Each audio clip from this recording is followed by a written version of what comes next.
Assalamualaikum, selamat pagi-pagi. Kau tengok. Aduh, aku dah booking slot dah pagi ni. Dia boleh biar boleh kat tengah-tengah. Macam mana aku nak masuk? Mak. Aku kebetulan masuk, dia orang pun masuk, nampak? Mana ada sejuk. Awak baru masuk Saya dah booking tau slot pagi ni. Saya tak jangka awak dua orang ada kat sini. Nampak dia suruh saya parking tepi pula. Mana boleh macam ni? Pomen dah pilih bulu kau sekarang. Mana boleh macam Air banyak air.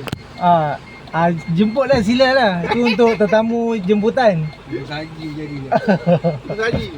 Halo awak, apa masalah? Semalam bukan baru keluar ke? Bukan baru keluar ke semalam? Mana? Tak ada. Masalah balik? Kau nak repair kan? Kau nak hantar? Taklah, nak repair kejap je. Nak tukar mounting je. Okey. Relax ya. Ya.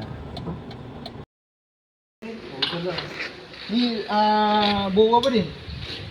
Mana bau tu? 36 mak. Tak betul ni. Ni bau apa? 17. 17. Ngam je cun nampak. Oh, Tangan kalau orang kata tangan pomen. Oh, dahsyat. Habislah. Kerja aku ni hari kerja duduk merakam ni macam ni. Nampak. Tak payah guna apa? Tak payah guna tu semua. Sabar.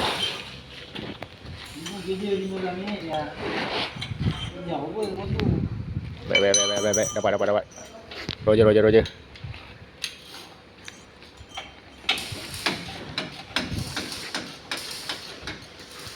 Oh, buka apa tu? Mounting. Aduh, nampak mounting special lah ada. Cuba tanya orang lain lah. Kenapa keluar mendalah ni? Special, aku cakap aku punya ni special edition. Orang lainnya mana ada keluar apa grease kat sini. Nampak tau. Okey. Tapi dia datang yang ni memang tak ada lah. Dia datang yang bulat je lah. Sama je bulat je. Tarik keluar lah.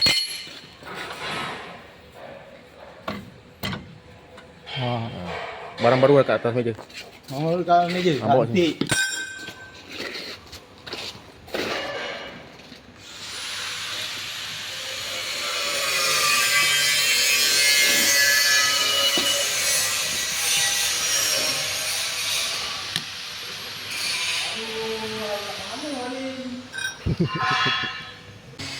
Balik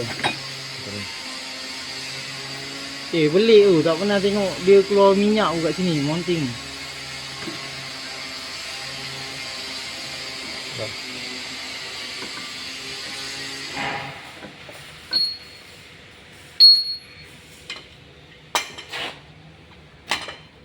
Sekejap. Ni mau atas sikit. Awas sikit. Ni. Cun. Okey. Okey, lama.